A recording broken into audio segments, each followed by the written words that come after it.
sky, five kids met in a big grassy meadow.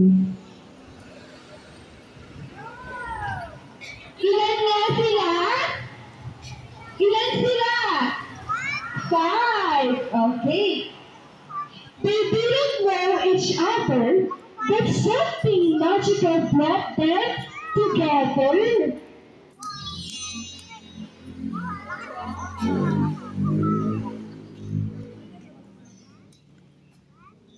There was Leo, who could talk to the animals.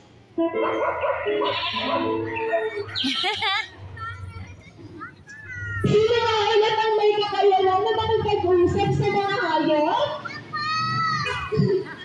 Si Leo. Si Leo siya. Okay? And next is, there was Sky, who could move the water with his hands. Sino nga ulit may kakayanan na makapagpadalaw ng tubig?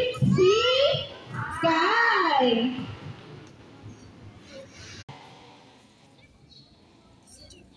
And there was Ashley,